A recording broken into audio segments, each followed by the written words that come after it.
So that's my story. Now, Mattia and Dane were great supports, there he is, in the last 2 weeks.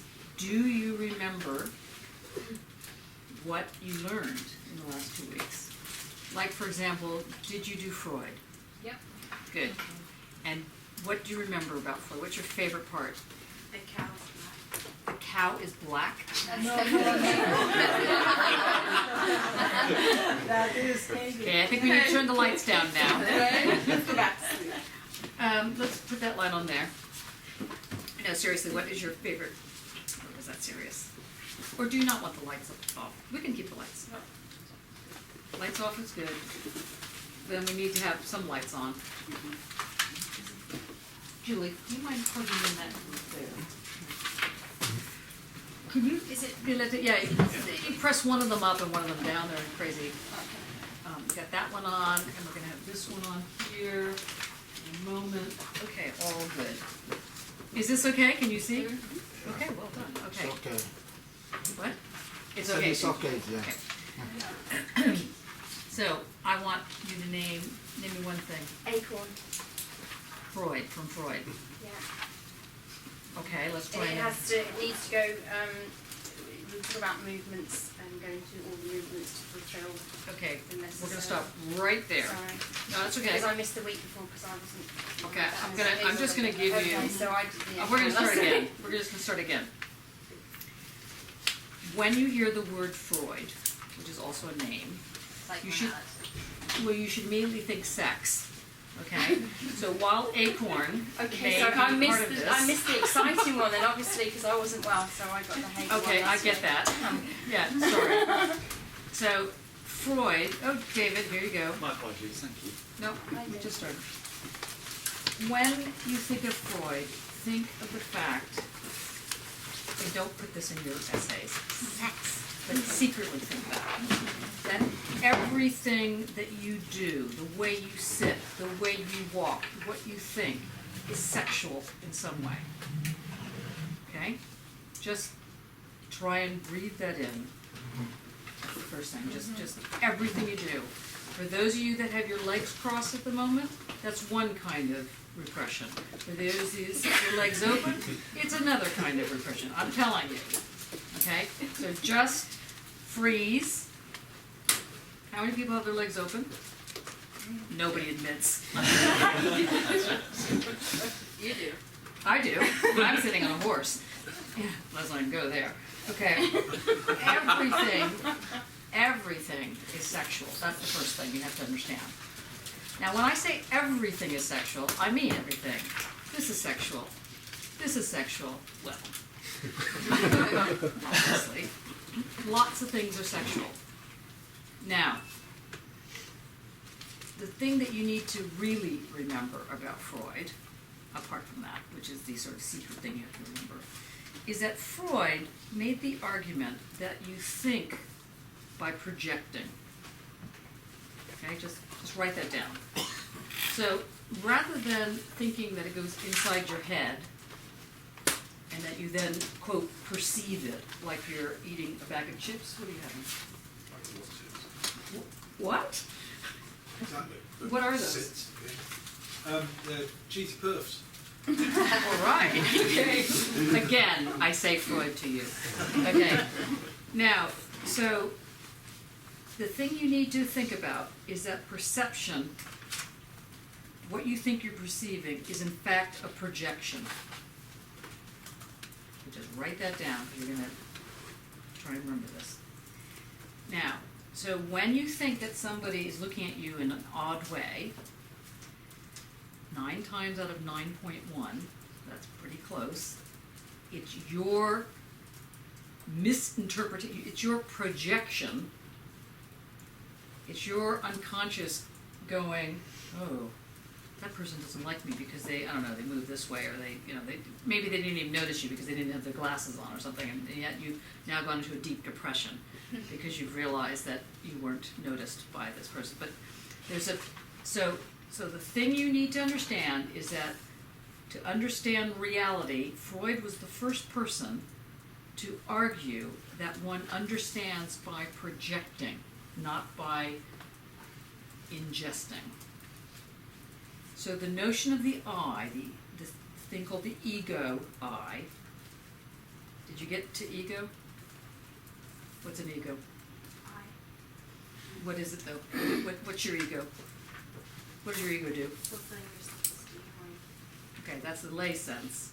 When I say lay, I mean that's like popular science version. Sorry. It's okay though. It's a good attempt, just wrong. Okay, That is the rational self. The close. thinking self. Okay. Hegel-ish. That's a Hegel moment. I know that Hegel is like a drug. You know, once you get into Hegel, it's very hard to let go. Most people can't afterwards. So that's why we're going to take a little bit of time with Freud. You can breathe. And then we can go to Hegel because you'll become these addicts. Okay, now, Freud. What? There's always one, did you say? Well, she's the only one. No. Trust me. Okay, so now, Freud, the first thing is sex. The second thing is projection, is the form of reflection, is a form of thinking. It's the primary form. It's out there, and that's what you understand. You think it's gone into your head, but in fact, it's out there. So the first thing, or the second thing, or whatever, where we are in the scheme of things. And Freud makes the argument that in order for you to make that understanding, you have a lot of things you have to deal with along the way. And the first thing is what he calls the superego. Did you get that last time? Yeah. Great. Okay, the superego. Now you guys got to read Freud, so you know. The superego is like your parents. Is the voice of the parent, or the voice of the law. Because later on, when you grow up and either you become a parent or you don't have parents, or whatever the story is with the parent like goes away somewhere, then you have ingested the parent, as it were. We'll get back to that. So the superego, you know, you're this little kid, sort of bouncing along, and everything you understand is understood because of the first interaction you have with what he calls your love object, or parent, your guardian, or, to be very precise, your mother's breast. Or if you weren't suckled on your mother's breast, then, you know, the bottle. Grace Jones comes to mind, from the nipple to the bottle, right? You know that song? Yeah, I Thank you. One person knows the song. Oh, God.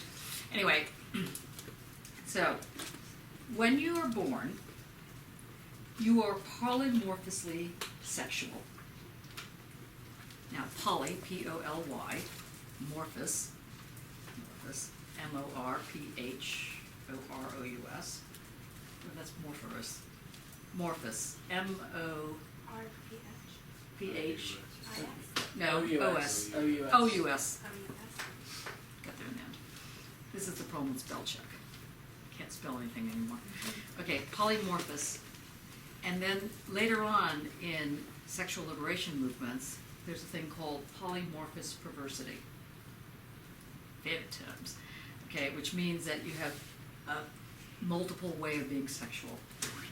There's heterosexual, there's bisexual, there's asexual, there's single sexual, there's, masturbatory sexual. I don't know, there's various types of sexual. And there's different parts of the body that's sexual. I mean, the genitals is obviously a sexual section, but your hands can be sexual, your eyes can be sexual, your ears. And a lot of different societies have laws about this. You know, some societies you can't show your arms if you're female because that's considered sexual, and if you do, then you're considered a loose woman. This kind of thing. So Freud makes the argument that all parts of the body are sexual when you're a baby. And you learn by watching what's going on as to what becomes correct and what doesn't become correct. But as a child, what you learn is that things that are told to you, you are assuming is because you may have done something wrong. I'm not talking about original sin here. Okay? Let me explain that a little bit. When you're born, you have this sexual you're this sexual, throbbing little being. And if you've ever been around little children, they are really sexual. I mean, they're sort of kind of odd. They're like dogs or something, you know. They're I mean, You don't like children, do you? I do. I like children a lot. I like dogs as well. It's all coming out completely wrong. Anyway, the point is that they're sexual. You know, they're very sensuous. They're sensuous. But the sensuous is sexual. And in fact, in the 1800s, there was a doctor. What's his name? Out of my head now. Anyway, he had this total obsession about little girls who masturbated. Go figure. Anyway, and he used to. It was. I wish I could think of it. It's Thomas something. Anyway, he was a doctor who argued that that there seemed to be some sort of almost like a plague of little girls that were masturbating. I don't know what was going on in the town at that point, but obviously people were very bored. And so, parents would say, don't masturbate. I mean, a child would be holding her clitoris. And so they had all these, they would measure, then they had measurements of if the clitoris for a 5-year-old was bigger than a thumb. I'm serious. That's why I wish I could give you the reference. I'll find it later because it's in one of my articles I've written. Anyway, then they would be considered something's wrong with them, because why would you have a clitoris the size of a thumb at the age of 5? Well, the only reason could have been because that you were masturbating. Honestly, you can't make this stuff up. It's just so impressive. So, it is just incredible. And as a result, these girls were put in homes and were forced, well, not to masturbate to start with, and that this was considered very wrong and so on and so forth. Now, Freud, getting back on track here, so what Freud says is that when a child is born, they are polymorphously sexual. They're sensuous, every part of their body. And if you're a dancer, you know that every part of your body is sexual. You have a much better sense about this than if you have it beaten out of you. But it's kind of like every step along the way when you grow up is kind of like getting things beaten out of you. So the first thing that goes is that when you're a child, you have the breast removed. Because at some point, you can't suckle the breast. You can't be on a bottle. And if you don't have it removed, then you become quite obsessed with the mouth. It's called an oral fixation. The oral phase. So those of you that like to chew on pencils, like to smoke, that always have something in their mouth, you had issues about the oral phase. And your parent, not that you have to blame the parents for everything, but it helps, the parent took away your love object, and you didn't know why.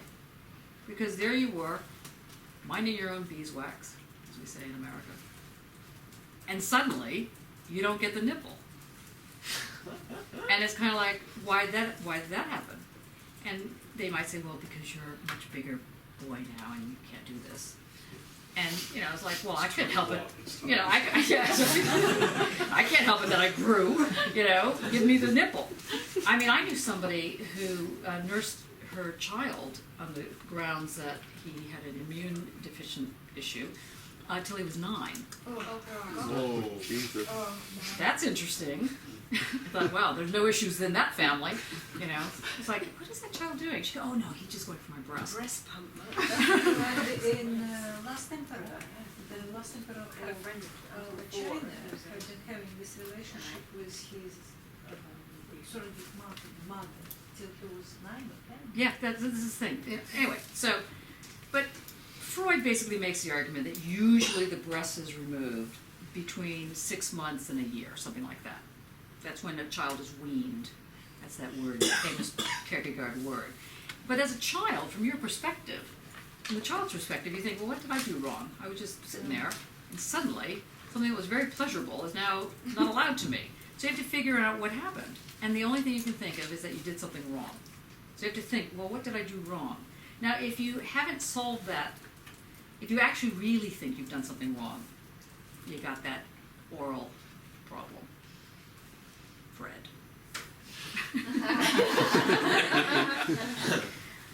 So it means that somehow you weren't able to resolve this. Now let me just, I went back, I asked Lulu about the ego thing.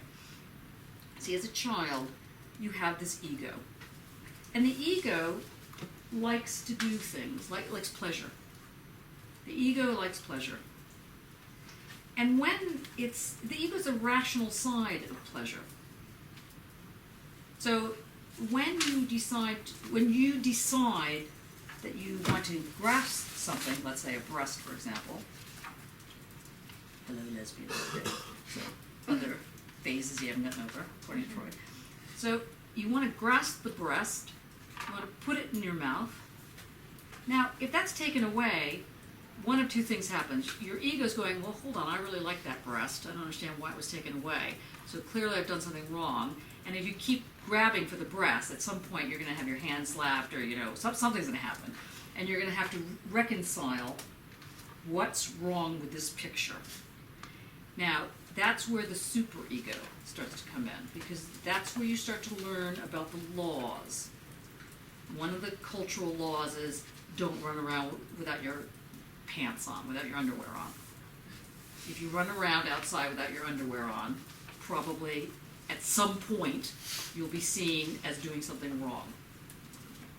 It won't be cute. It will be perverse. Same thing about wanting that nipple. At some point, you know that something's not right about this. Now, you might not know what is not right about it. You just know that it's not right. Now, so just keep following me. Now, later on, you have to be trained not to go to the bathroom, to the loo, or euphemism, not to have excrement or urine in your pants, in your underwear. You have to learn to go on a toilet. It's called toilet training. Let's say you don't do well with this. Anybody who's very neat, who has very neatly folded clothes, who might even have OCD, who might have different issues going on, has an anal problem. And it's called the anal phase, where at some point when you're born, especially if you're the firstborn, the first thing that happens when a firstborn is born, apart from the fact they cry and various other things, is that they shit. And when they do this, usually the parents are ecstatic. My God, this child actually does things like pee and shit. I love it. Okay, that goes on for about a week, let's say a couple months, and at some point, the parents begin to realize, okay, it's been all very interesting, but it's time now to get you potty trained. And if you don't get potty trained, that's an issue, right? You can't go to school. Your friends might not like you because you smell.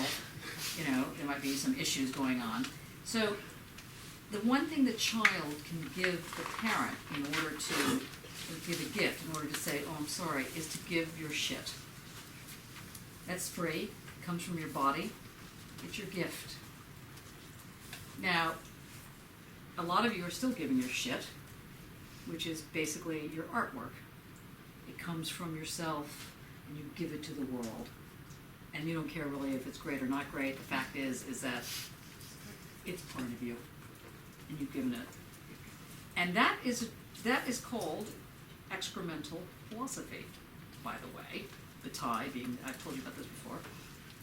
Okay, so we have the oral phase. That's the first one. Then there's the anal phase. So by around 5 years old, and you should have read this in Freud, so hopefully it's sounding incredibly familiar at the moment. By the time you're 5, according to legend, according to the argument, Freud's argument, remember it's projection. It's not inside, it's projection. you begin to realize that people have different genitals.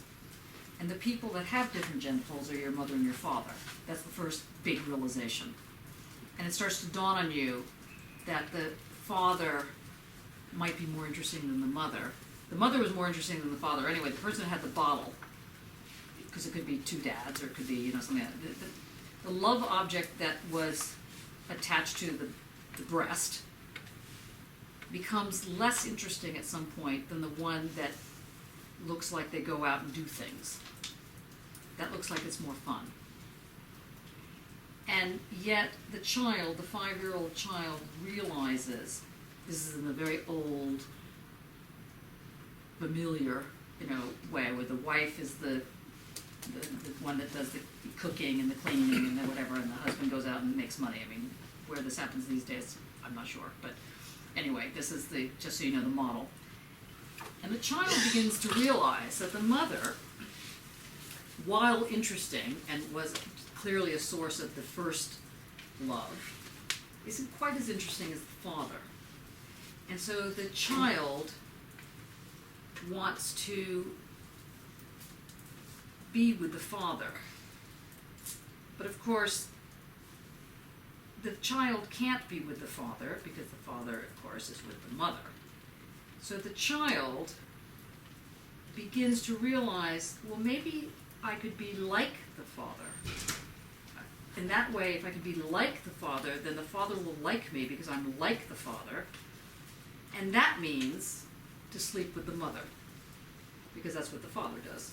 The father sleeps with the mother. So all heterosexual boys end up marrying their mother, basically, is how the argument goes. And if you've met anybody, see whether or not they remind you of your father, if you're female, in the heterosexual thing, or if you're marrying a young woman and you're a boy and you're heterosexual, then see if they look like or they act like your mother. Because the argument is that you have to eventually not just be like the father, but you have to get rid of the father. You have to kill the father.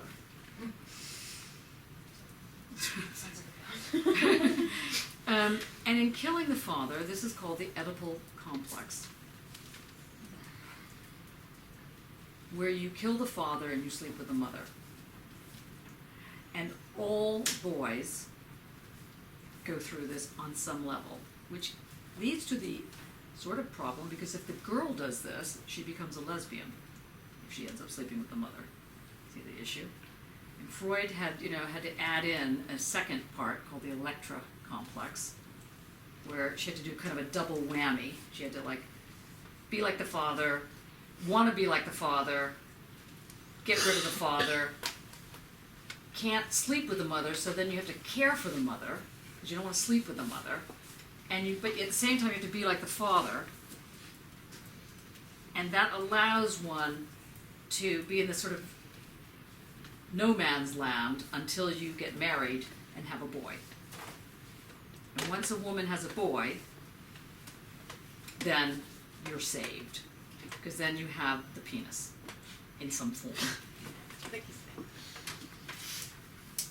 Okay, so the boy realizes he has a penis, and the girl realizes, wow, I don't have a penis, I must be castrated. Okay, it's like, really? Okay, so there's some issues with Freud, but so the girl realizes that she doesn't have a penis, and thus emerges a thing called penis envy.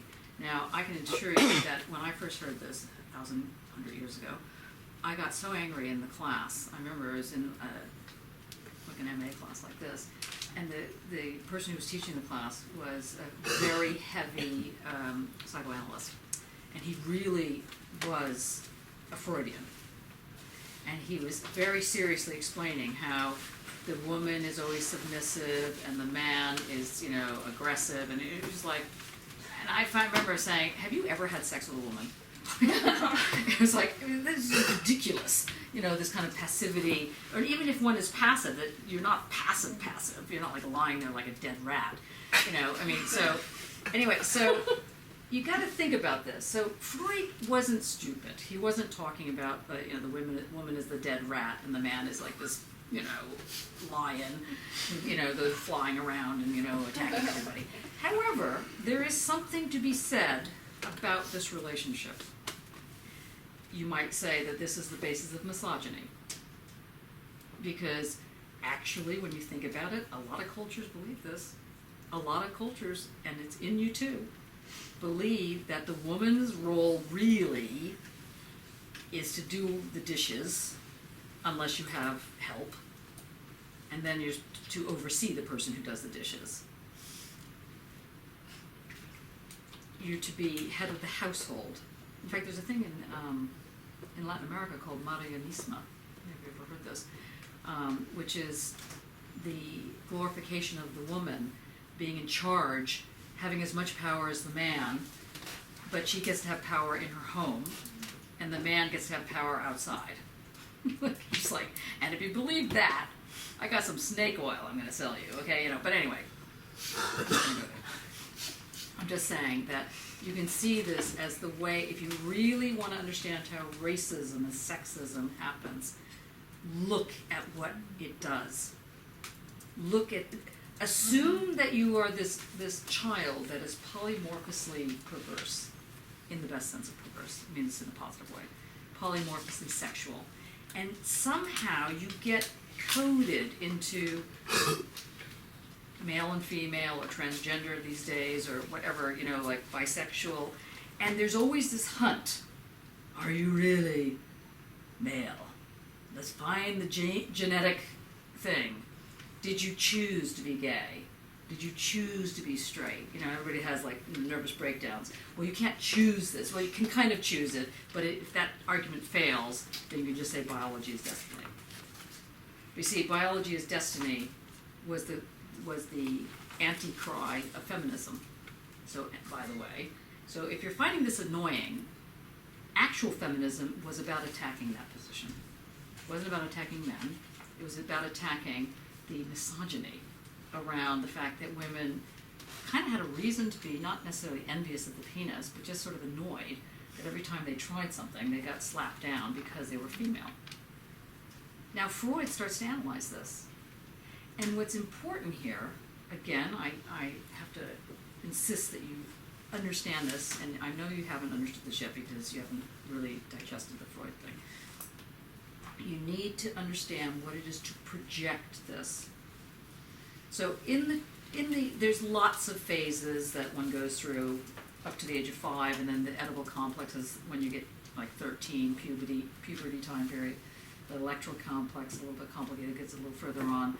And those people that don't quite get through the complexes, they become gay. This was the old theory. They're gay, or they're lesbian, they're gay, they're homosexual or lesbian, this kind of thing. Now, what Freud is saying is, the question is, why would one want to read Freud about all this kind of nonsense? Why go to Freud, after all this? The short answer is because the body has the sexual urges, drives, the pleasure drives, the death drives, or whatever you want to call them, the death something, the energies. And what Freud does is he basically explains, people think that, if someone's a real smart aleck and really nasty, they say, oh, that person has such a strong ego. No, actually that person has no ego. Their ego has been killed. In fact, they have a strong superego. They're taking on the law of either the father, or the father, in the big sense of the word, or the world. And so during this time period, people wanted to understand, why was there fascism? Why did people go to Hitler? It is kind of amazing when you look at some of these pictures.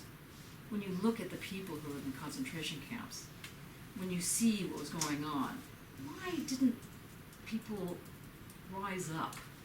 They always say, why did the Jews fight back, or the communists, or whoever they were, the various people? The triangle, the pink triangle that a lot of people who are gay wear, which was one of the sign of real rebellion when I was going through my little pro-gay, on the streets marching kind of thing. You know why it was a triangle and not like a circle or a square or something? Wasn't it put above the door of where they were kept things on treasure counts? No, the reason that people were meant, if you were female and had worn pants or were seen to be acting outside your role, whatever that was, you were considered crazy. You'd get a black triangle. If you were a gay man, you get a pink triangle. If you're Jewish, you get a yellow triangle. Out of the box, maybe. Does Think it fit about it. in anywhere? A triangle, or it's like awkward sides. No, they're exactly the reverse. When you think of a triangle, think of a square. It was the most efficient use of material to get, you could get two things out rather than getting a, if you get a circle, you lose all that stuff around the circle. If you get a square, you can cut it in half and you can get, you know, you can get more out of it. It was really efficient, and you have to read some of the stuff on the Nazi thinking about this. But what was it that people, that the culture accepted this?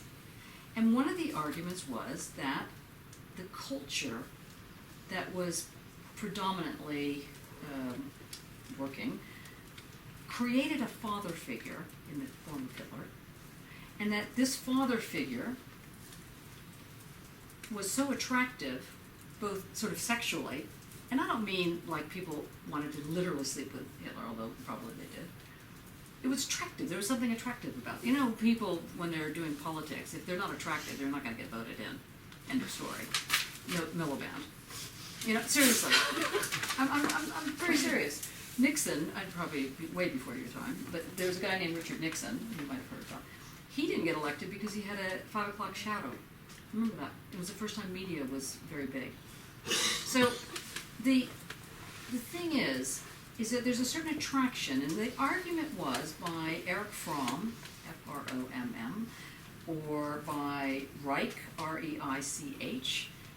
A lot of the people that were involved with this argument, the argument was that the ego had been so flattened by getting beat as a child. You will, you know, learn how to go to the bathroom properly. You will not say anything at dinner. You will not speak until you're spoken to, and all this kind of thing. This really slap down type of stuff was the crushing of the ego. And what happened instead is that a superego took over. The vile, nasty thing that sits on your shoulder going, you're going to fail. You're a horrible person. You've never been intelligent. That's the superego speaking, not the ego. So don't mess it up. Don't think that the ego is something that is making you seem superior. It's the superego. It's the voice of the parent. It's the voice of the notion of reason that you're terrified about because you'd get slapped, because something would be taken away, the breast, your excrement, and that in some way you fought against it as artist. Sad, but true. So what Freud was saying, and what a lot of the people in critical theory say, Adorno, Benjamin, the basis of their critical theory, so don't forget this, is to understand the importance of being sexual. Because the sexuality enables you to say no. Enables you to fight against the superego somehow.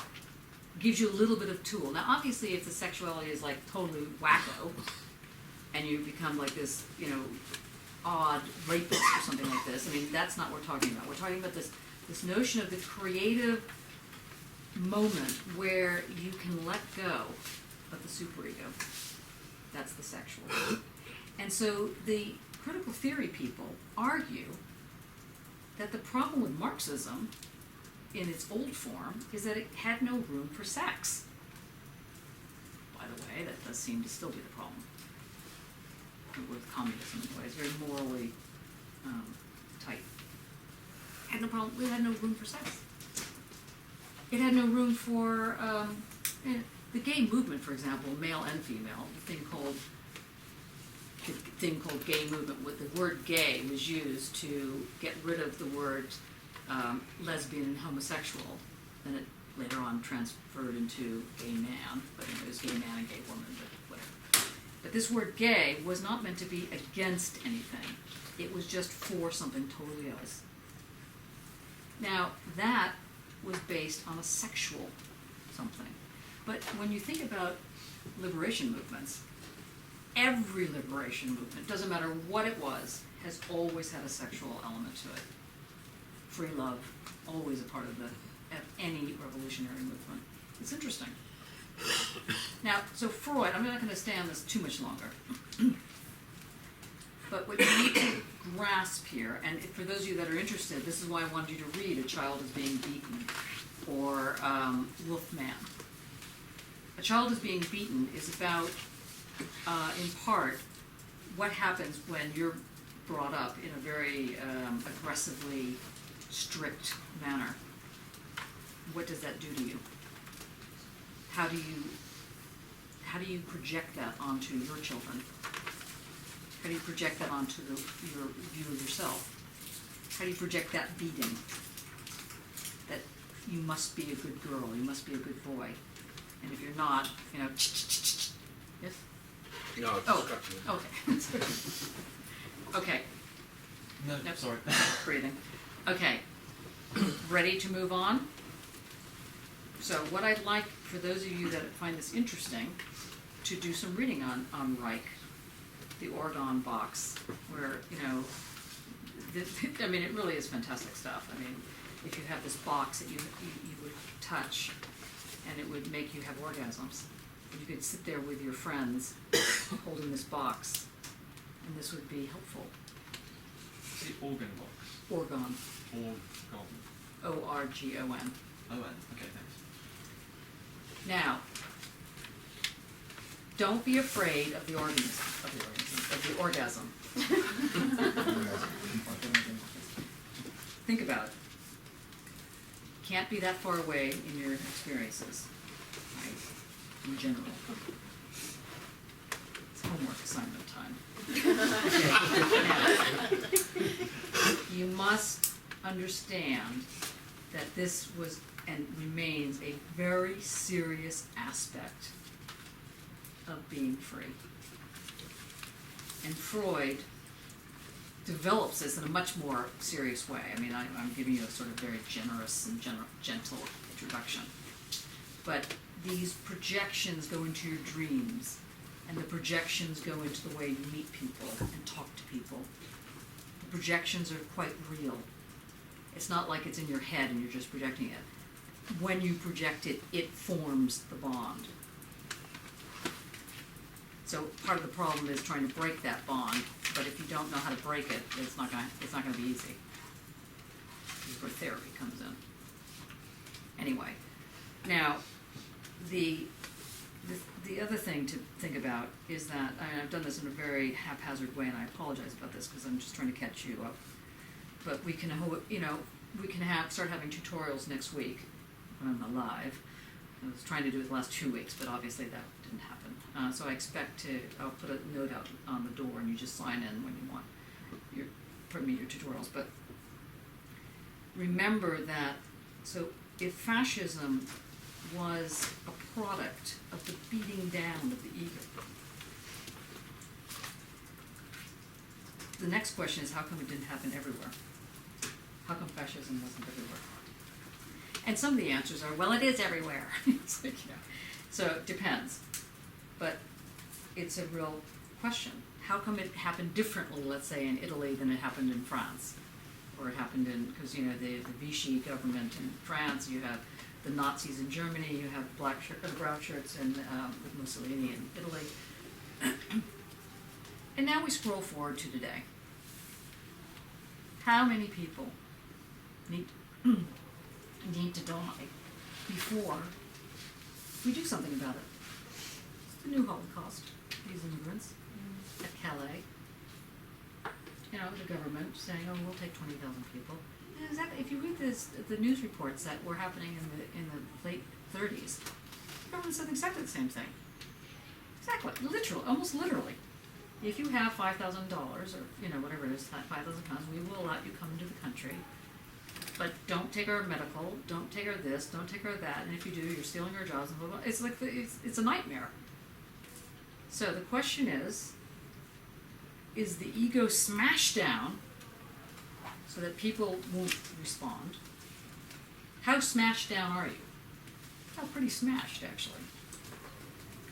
So, I'm not trying to make you feel guilty, although not the worst. Guilt is a many splendid thing.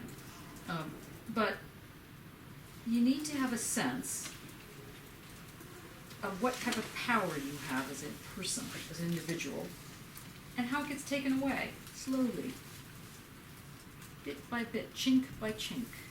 This little tiny, so you have this little baby, happy, you know, and then the breast gets taken away, okay, and there began your troubles, you know, and then the diapers get taken away, and then you can't sleep with your mother, always an issue, and then you've got to kill yourself. It gets very complicated. As Freud always says, no one gets out of childhood unscathed.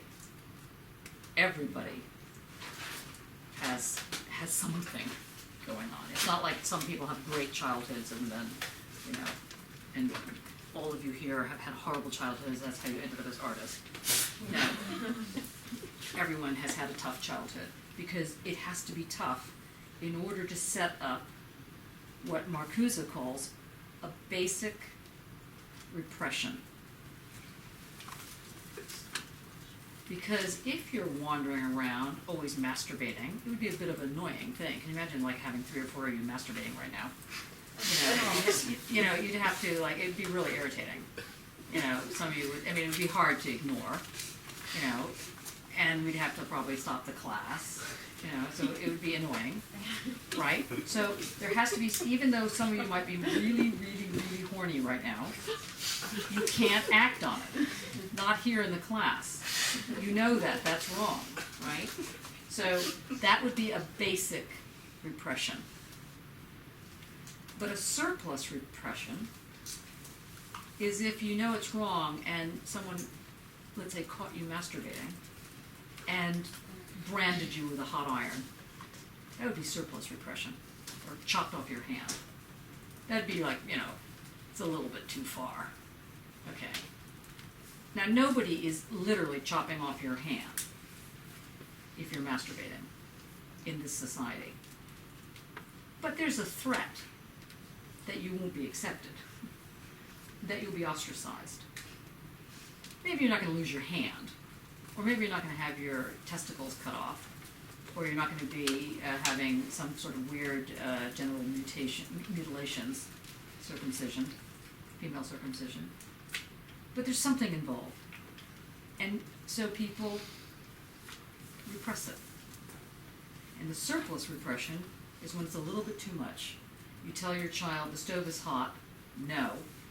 Or you tell your child the stove is hot and you take their hand and stick it on the stove and they burn. That would be like a step too far. And you gotta know where that step is. Now that's kind of obvious.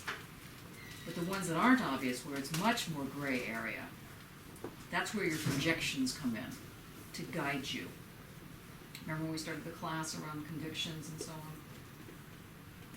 This conviction is partly a form of projection. Which part? So for those of you that haven't written your book review yet and are interested in this side of it, have a look at what Freud says. The other thing is that, by the way, did you know that Freud had a problem with writing? He just could not write. Did you know that? Really? Mm-hmm. No. Yeah. And so as a result, he pretended he gave lectures.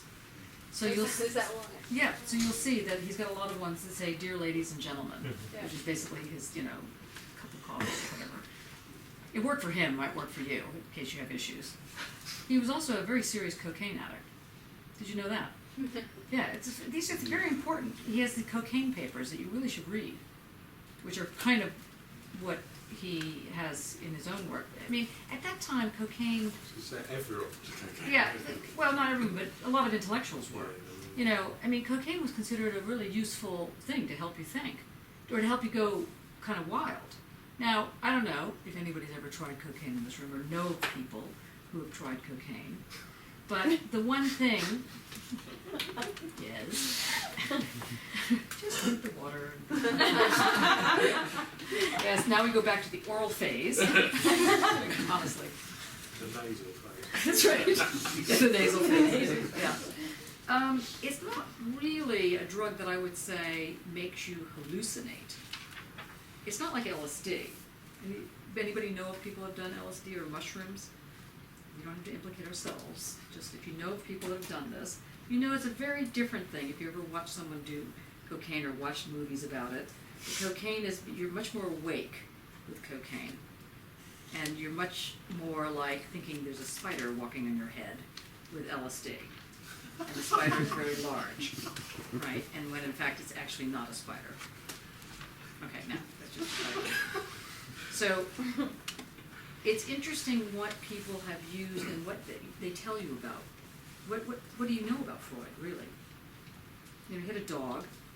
He loved this dog, Jofi. Jofi was a great dog. You should learn about his dog. You should learn about the totems. He used to have things on his desk. He called them his totems. You know, he wrote a book called Totem and Taboo. The Totem and Taboo was all about what are the taboos that you cross to make you feel human? And what are the taboos you cross that make you feel evil? So the taboo you cross that makes you feel human is the I will kill the father, sleep with the mother taboo. Of course, you're not really killing the father. You enact it some way. You replace your father at some point. At some point, you either become your father, that's the same thing as killing the father, or you take on the role of the father. And if you don't do that, then you take on the role of the mother. And if you don't do that, then, you know, you invent a different role. Well, a lot of people have tried. It always circles back to this kind of very weird relationship. So think about that. Now that I've thoroughly depressed you, the only other thing I want you to think about is in the mind called the conscious, or the unconscious, think that there are a thing called the id, I-D. The id is this volatile, sexual, hungry, bubbling, insatiable. I don't know if anybody has ever met anybody who is so horny that is just unbelievable, and they don't stop, ever. That would be your id. Okay, the id. And so you have to have these kind of gateways that sort of stop this id, because otherwise it'd be a little, it'd be difficult being civil. You know, actually, there's a fantastic film you guys should see called Rabid, by David Cronenberg. Is one of the early. I mean, I can't stand David Cronenberg, to be honest. I think he's a misogynist pig. But anyway, that's my issue, or that's his issue. It's one of our issues. Anyway, but he did this great film before he became openly misogynist, which was called Rabid, and it's about this this development, like a suburb. A pre-planned development, and they have like a nice swimming pool, and they have like little stores, and they're, you know, like this kind of thing. But there's this, you know, mad scientist that, you know, has, I don't know, swallowed some sort of thing that looks like a big slug, like a tiger slug, and you have to pass it by kissing people, and so it's really, you know, and once you do this, then everybody becomes completely sexual, and the whole film, it has no plot. The whole film is simply about people becoming so sexual that the entire cast of thousands end up in this pool, you know, completely taken in by the id, which is pictured as this little sort of tiger slug. Great film. I saw it in Mexico when I was learning Spanish. So I saw it in Spanish in Mexico. It was fantastic because you could just figure it out. You know, it was really good. Anyway, now, so you have the id. You have the unconscious. And Lacan, Jacques Lacan, said that language is structured like the unconscious, is one of the most famous sentences ever in the history of this kind of thing. And the question is really, what is your unconscious? Like, we know that the conscious is about reason, it's how you can reason. But the conscious is also being conscious about jokes, conscious about your thing today. You know, you can be very creative. You don't have to be 100% in touch with your conscious. You're just awake. And we're going to move into Hegel in a minute and get into this, how this thing called the unconscious sort of gets left aside, and we talk about this thing called the conscience. So we have conscious, like being awake, and then conscience. Where does that little guilt thing go? Where do you understand ethics? Where do morals?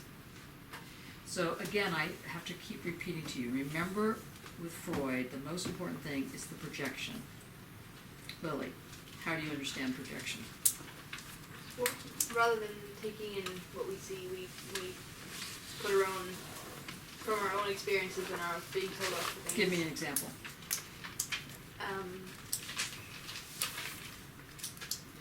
Being intimidated and giving a presentation, for example, thinking that everyone's judging you, when actually you're probably just uncertain of yourself. Yeah. Yeah. Does that ever happen to you? Yeah. That's, anybody else have an example of a projection? Brett? Well, like you asked me that question, I think that because I can't really formulate a response, I must be stupid, or you think that I'm stupid. Right, okay, then I think that you're stupid, Yeah. right? Okay. No. I don't think that. But right. And sometimes people do think that. That's the thing. So then how do you know which one's the right one? How do you know when your projection has got it right and when your projection hasn't got it right? How do you know that? That's another problem. But I think all of us struggle with that, or most people do anyway. All of us struggle with it, of Because course. it's just how confident you are. Yeah. You can either think that everyone constantly thinks you're amazing, which probably means you're an arrogant dickhead, Or you have a very strong superego. yeah. Because, but to actually have a strong ego means that you understand, You're a very well balanced person. well, you understand the sexualness of your being. You understand where your genitals are located, which is not necessarily just between your legs. You understand that in your heart. And once you understand that, it makes you centered, is the Freudian view. And, there's something to be said about that. Which is why it's such an important feature of feminism, to be sexual.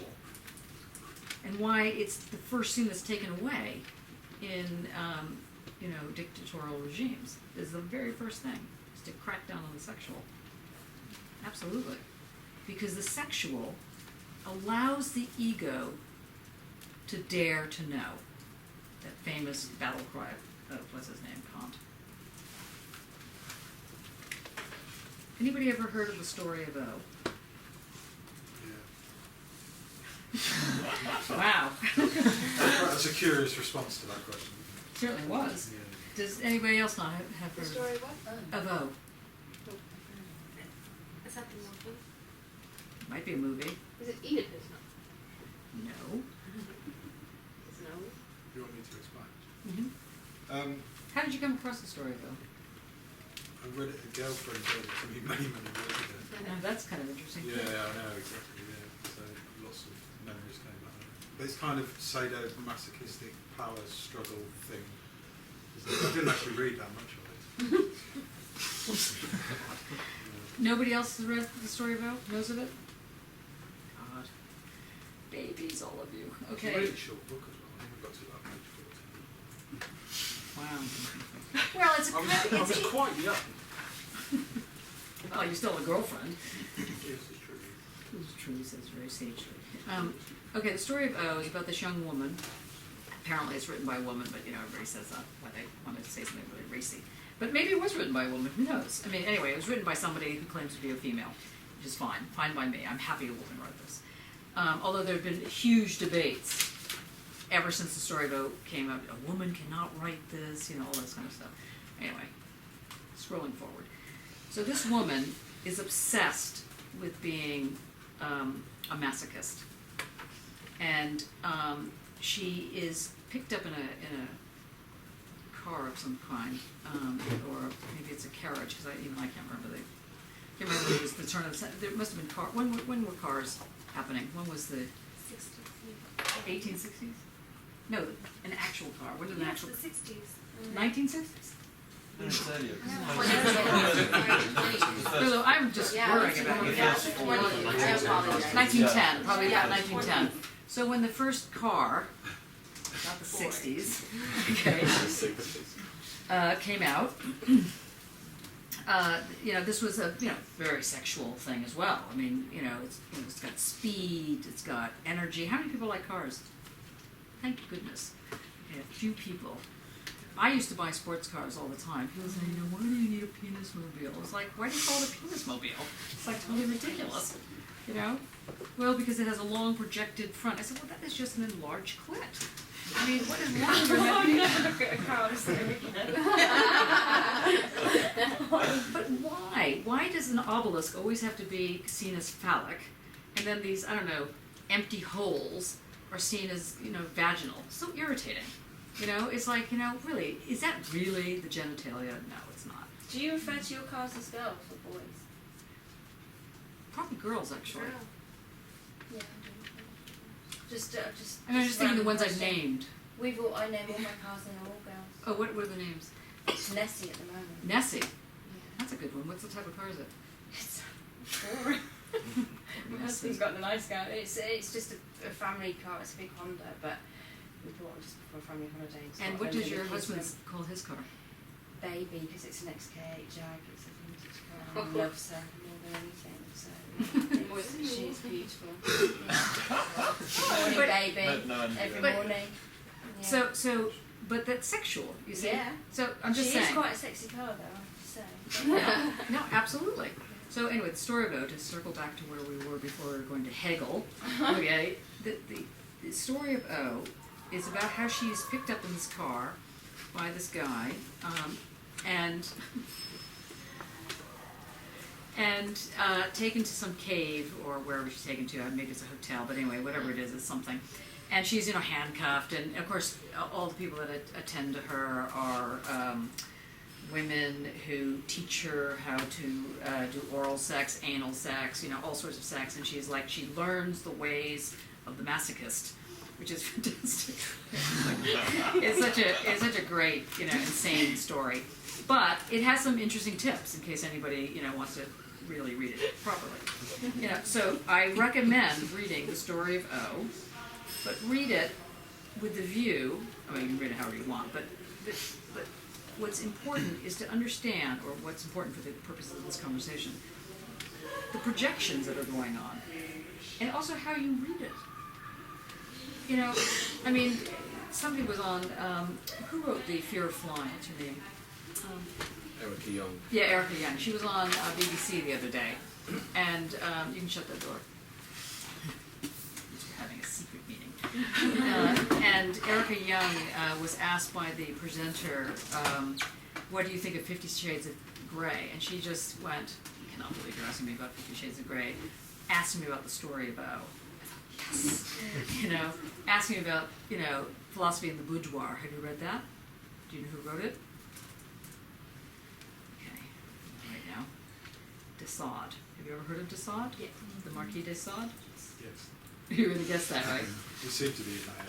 Yeah, right. And then there's also Sacher Masoch, who wrote Venus and Furs, which is on the masochism side and then the sadist side.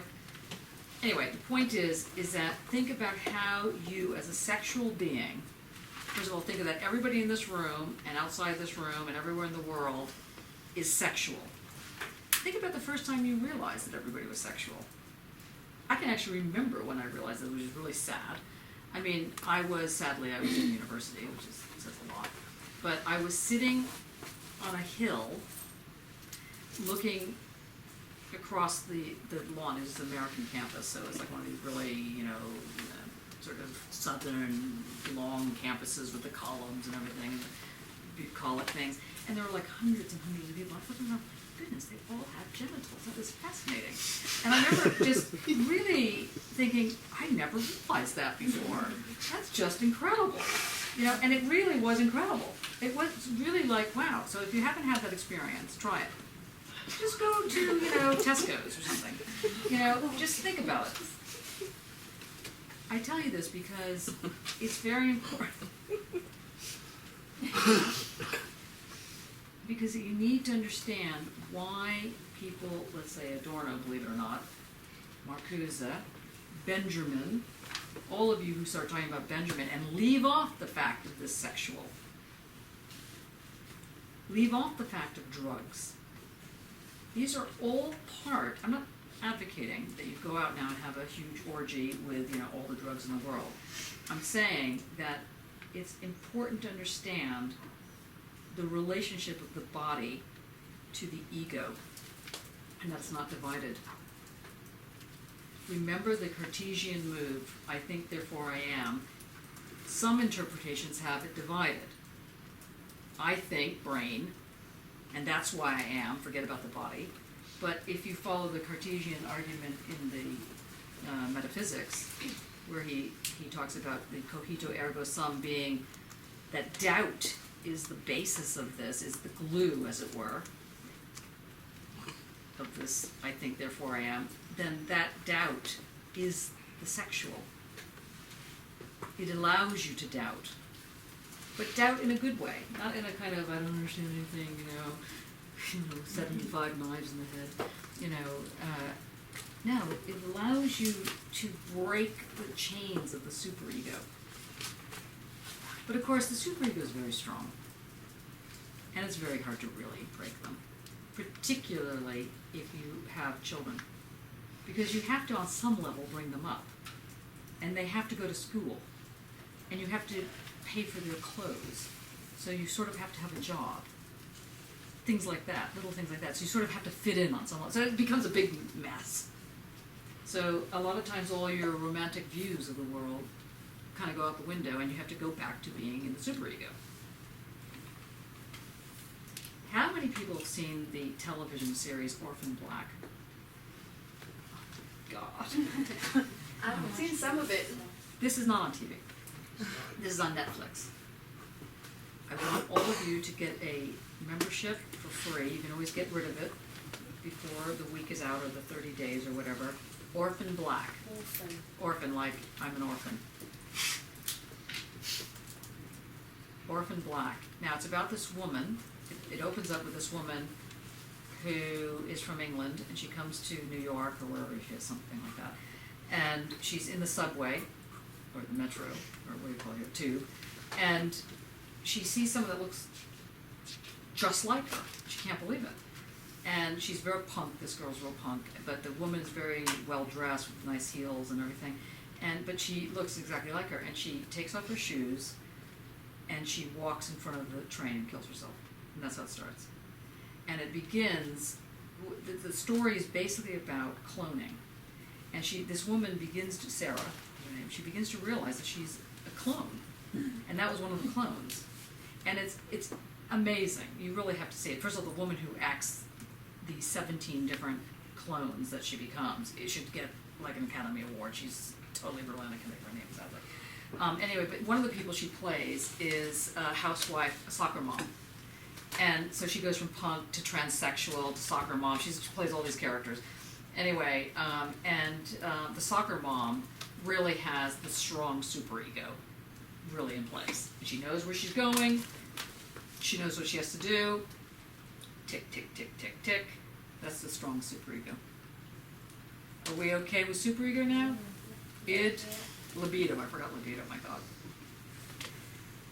Libido. Okay, one more thing. Libido. L-I-B-I-D-O, libido. Now, ever hear that your libido is a little low? Good. Okay, well, we have a lot of information there, Deborah. Okay, that's fine. And you got the baby car, and that's good, and it's sexy. I think we got your number now. Okay, so that's good though. It's good. Anyway, the point is that Viagra. What was Viagra originally made for? Does anybody know? It was not originally made for erections. It was originally made for something else, and they, by accident, started finding. It was for something art. It was something, I don't think it was headaches. I have a headache. Now I don't. Wasn't it meant to be developing a cure for Alzheimer's? I don't Was think the so. Original thing. Oh, okay. I don't Where? remember, I don't remember Well, what it was. originally, I do actually remember that being said somewhere. I think it was David Nutt, because he was talking about the origins of how they discovered it. But somewhere. Anyway, so, you know, if men have a low libido, then Viagra, drug of choice, is interesting. Women are told to take testosterone or progesterone or estrogen, depending on, you know, you have to go to the doctors or go finding something on the street. But the point is that the libido is what one would call the sex drive. It's that drive that makes you curious. Curious. Becomes part of the humor. This is energy.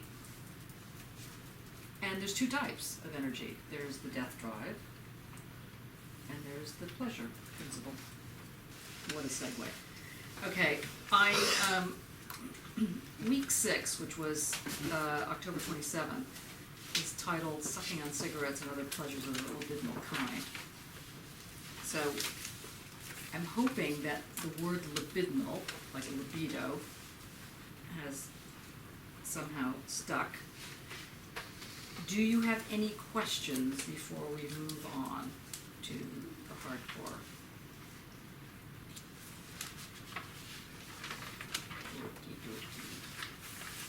Now, Hegel. Now, Mattia, I know, introduced you to,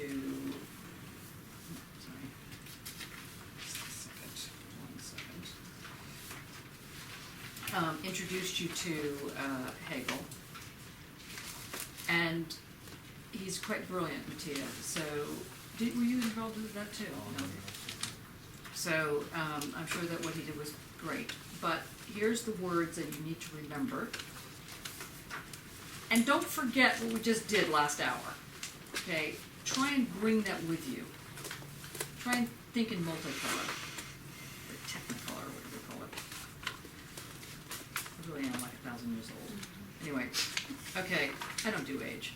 But if I did, I'm 1,000 years old. Okay? Right. You need to know words like universal. Did you learn that word last week? Good. What is it? Yeah, sadly. When there's no exception. Okay, it's close. It's good.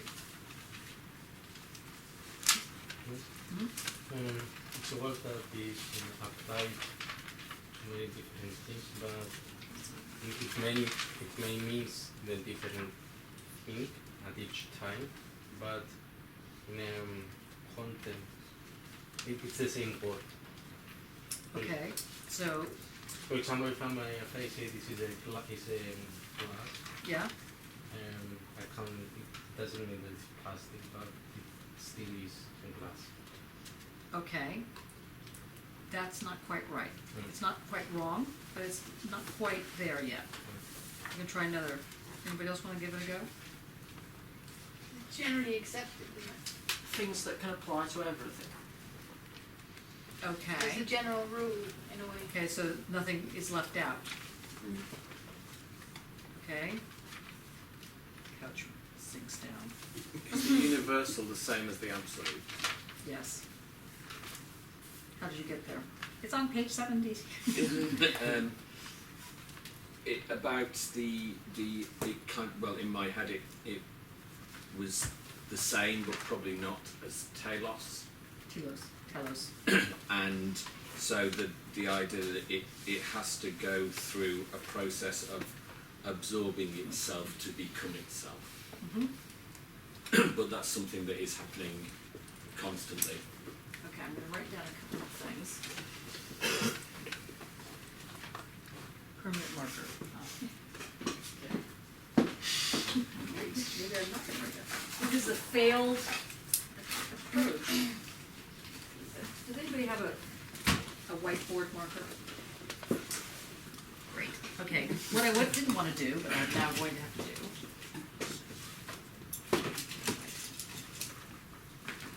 Yeah, that'll work. Thank you.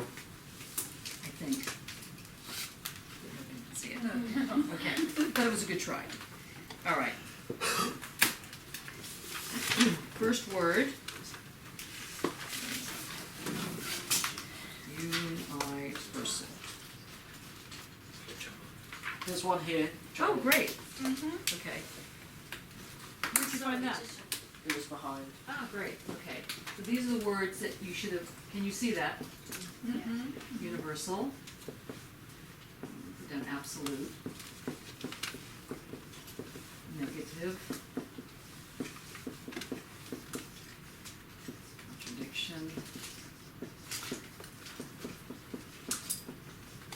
Put down those. What else do we have? Truth.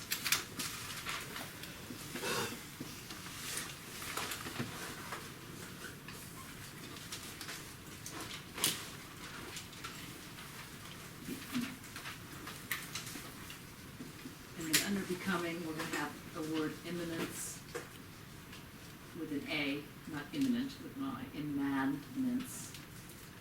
And I've got sort of shift over. Yeah.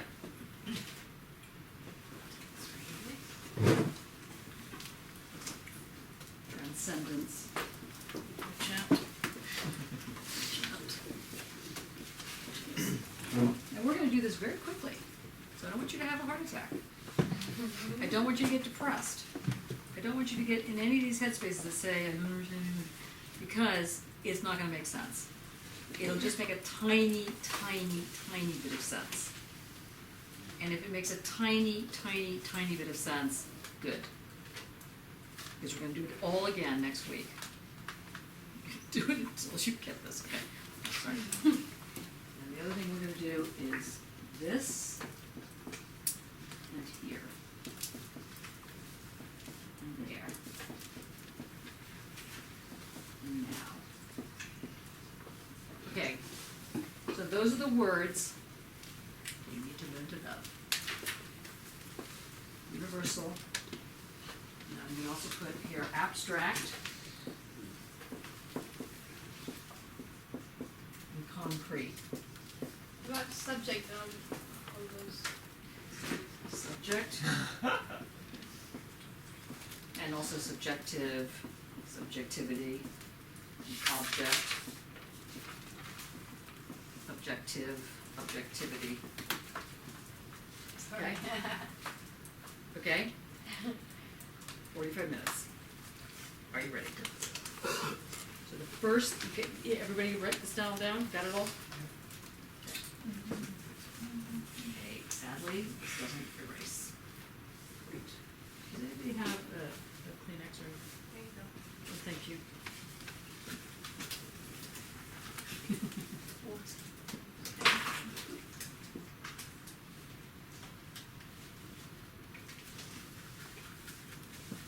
Okay, that kind of works.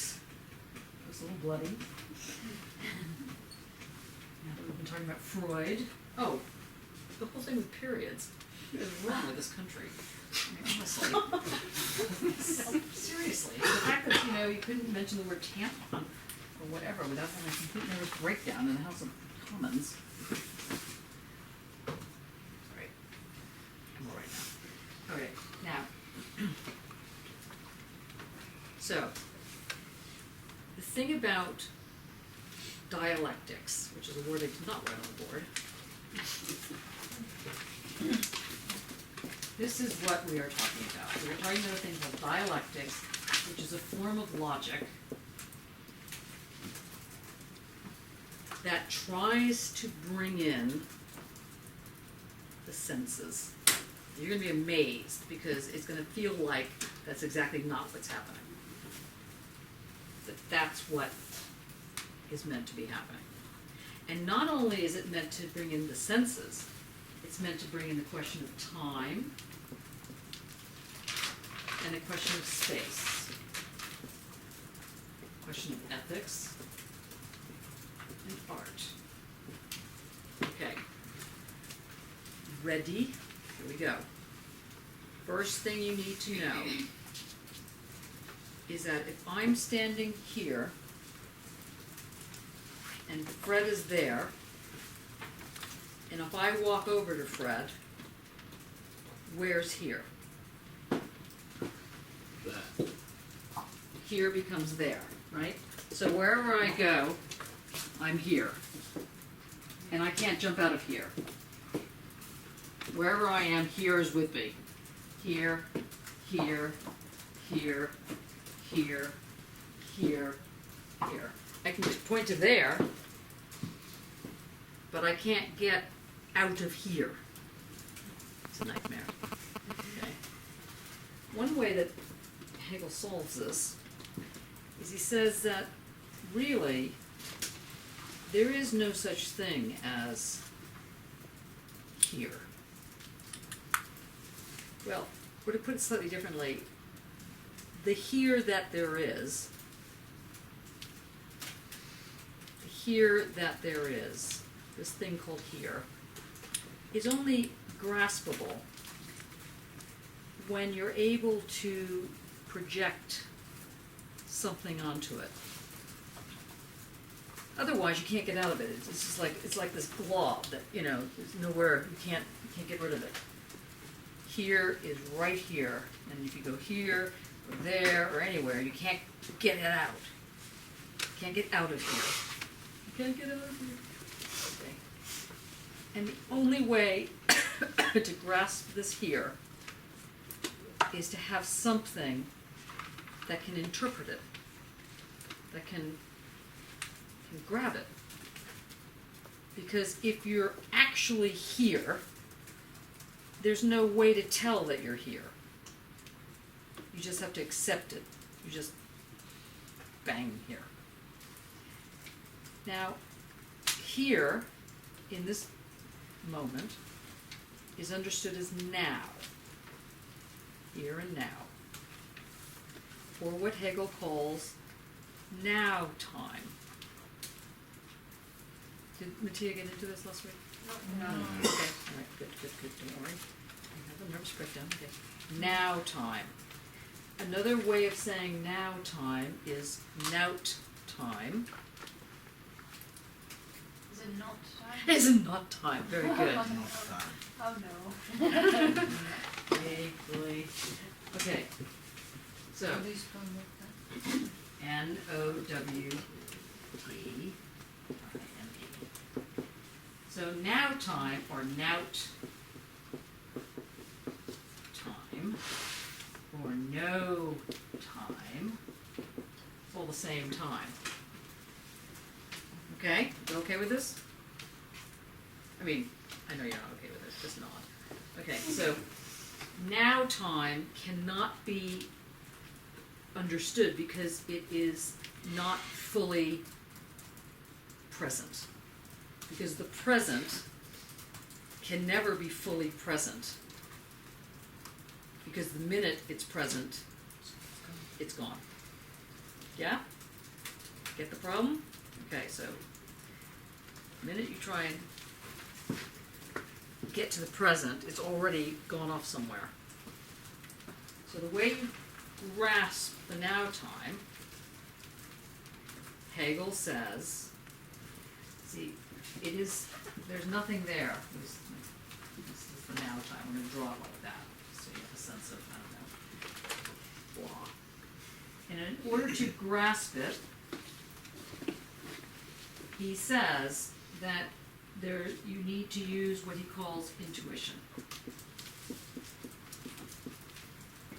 And intuition is the very first step of grasping now time. Now, if you were Freud, you would say that your intuition is your projection. You're projecting onto the now in order to grasp it. Your very first grab at something is something coming from your projection. Just so we keep flow here. Now, notice I have this kind of thing. I'm just drawing it like a, that's your now time. And then to grasp that now time, you need this intuition. And once you have the intuition is very hungry. And it grabs the now time and what's called sublates it. One of my all-time favorite words. Sublate. Like sublate. S-U-B-L-A-T-E, sublate. Or sublation. Whenever I make coffee in the morning, I sublate it. Well, I know out there, if you're a true Hegelian, you're having a nervous breakdown. But I don't care. Here is my espresso maker. Okay, so we put the grounds in here, we put the water in there. Anybody not know about how to make espresso? Okay, okay, I was worried that you didn't know about Orphan Black or Netflix, I mean, honestly. Okay, so, story of O. Okay, so we put fire on, although I have to say, we have moved in, my partner and I have moved into a new house. I've been in the middle of, this is why I'm actually ill. I moved into a new house, well, an old house, and we decided to rip it up and restore it. So the house is going to be perfectly restored to its ancient glory, and we're going to be dead. You know? It's a revenge of the house. What? Yeah. What? A revenge of the house. Yeah. No, the house is loving it. Very happy house. Anyway, but my partner Lake decided to get an induction oven. Does anybody know what that is? Mm-hmm. Okay, it works off of magnets. So first of all, if you don't have a pot that is magnetic, it's not going to work. Anyway, I digress. So you have this thing that is heating up. I drew flames, but then I realized it could be induction. So, see that? And that water goes through the grinds and sublates the grinds, and it becomes coffee. Right? That lovely, wonderful drink in the morning. Coffee, or whatever. Now, you don't say coffee is water grinds heat metal. You say it's coffee. And coffee explains the whole process of that, right? It's the same thing with this. Intuition is kind of like coffee, or sublation is kind of like making an espresso. The now time, the present, the unsayable something that you know is here, but you can't really grasp it, gets sublated into intuition, and when that happens,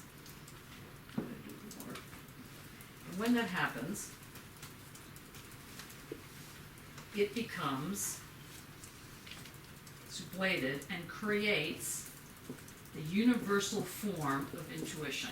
Now I'm going to go back, just write this down. So, which is secretly your coffee. Okay. Intuition, and then that comes back around and grounds those two sides. I'm going to say that again. You have now time or no thing or no, negative, nothing, no thing, and you put thing against it, or you put intuition against it, and that sublates it, the induction oven, and creates big form of intuition, or universal form of intuition, which comes back around and grounds these two sides.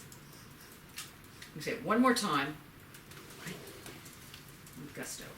Okay, so you have nothing that's here.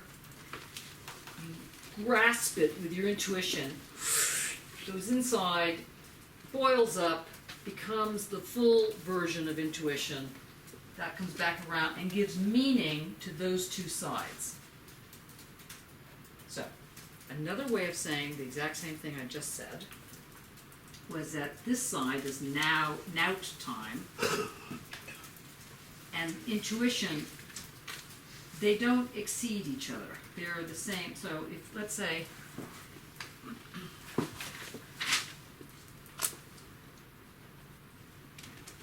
okay, so on this side of the paper, notice its interesting shape. Let's say that's the nout time. Intuition is exactly the same size.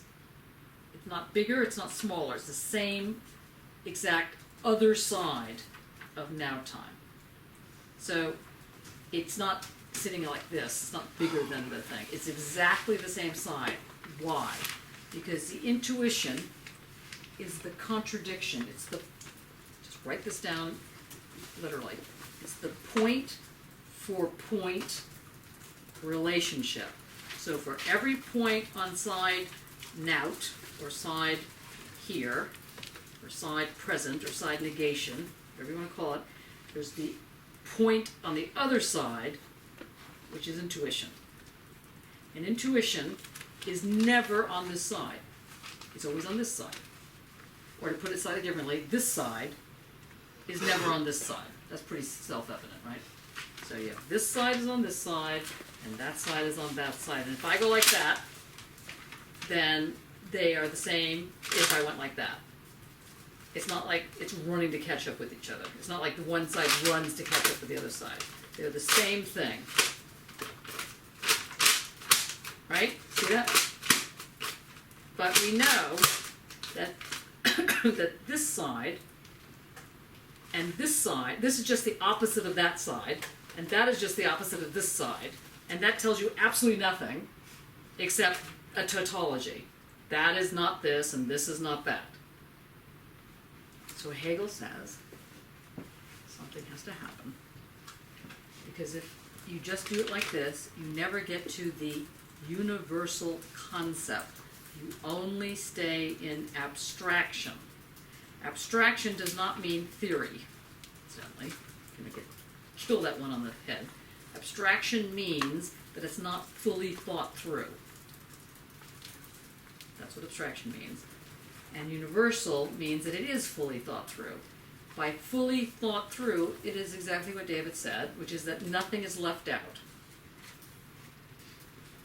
So another way of putting this is that all that there is plus all that there's not, so everything you can think of plus everything you can't think of, taken together, forms the entire field of knowledge.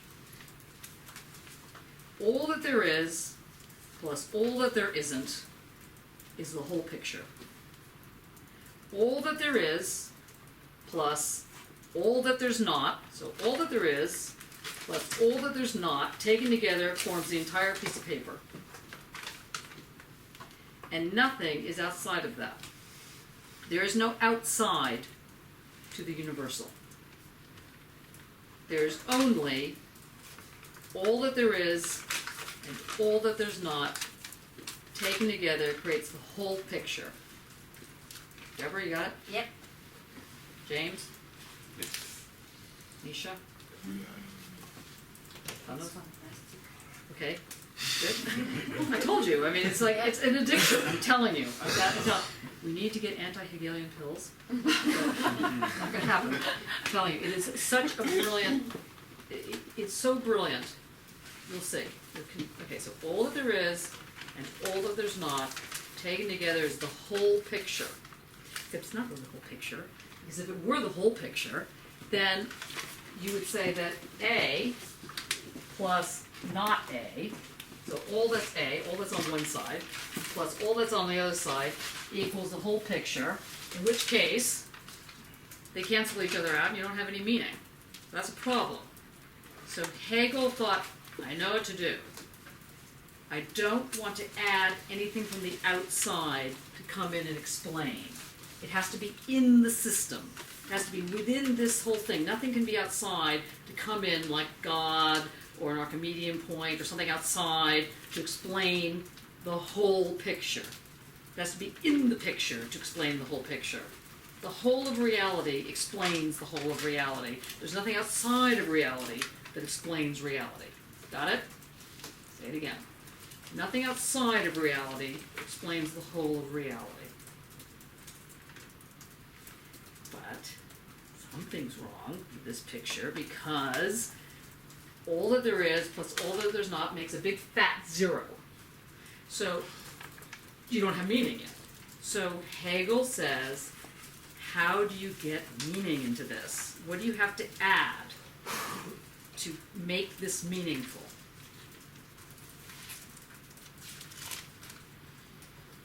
those of you that took it last year, remember the answer? Poor Simon. No, I don't remember the answer. Headbutt. Okay. But it's the action of it being It's coming back, it's taken up circular, into it, so it's realizing all the things that you're not, but you're working towards being the things that you want to be, which is your goal. And then, nope, That's close, that's close. It's Good. Mediation. Don't say that. Oh, sorry. I'm not gonna get there yet.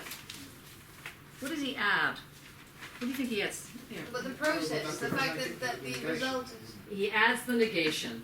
And how is it that he gets away with adding negation? well, that's a bit of a It's a moot bit- point, isn't it? To be honest. It's because he's Hegel. It's, what'd you say? I said it's because he's Hegel. It's because it's Hegel, yeah. It's He sort of, adds- he sort of slips it He in. just puts it in. I'm adding negation, which is nothing. I'm adding nothing to the picture, so nothing. So think about nothing. I mean, what I mean by that sentence is, when you think of this thing called nothing, don't think it as being empty. Think about it as being something that's just not saleable. Goodbye, and good luck, Thank you. and happy marriage. Thank you. See you later. I'm going out too. If you're talking about all that there is and all that there isn't, I can see that there's always going to be a tension there, which is the negation. Yes, essentially. so exactly right. So all that there is, plus all there's not, has a tension. That's a good way of putting that. And that tension is energized, let's say, or made tense by this process we're calling sublation. And what happens is that this goes, it gets taken in. So we're going to call this another name now. We're going to call this antithesis. Antithesis or antithesis. Could be one word, could be two words. A-N-T-I dash thesis. T-H-E-S-I-S. So not the that, not the thesis, and then this is the thesis. This one. So the antithesis gets swallowed up into the thesis. That creates the bigger form of the thesis. That creates the full version of the thesis, which comes back around and forms the ground to meet to these two sides. Yeah. So the back around, just put this into your little arsenal, is called becoming or immanence. And even though it seems odd because it's coming back around, so you think becoming goes in that direction, but in fact it's going in another direction, don't get caught up on that. Just remember that it's moving around in some direction. So you have thesis, or you have antithesis, gets swallowed up by the thesis, but this is happening at all the same time. This is not happening first, there's the swallowing,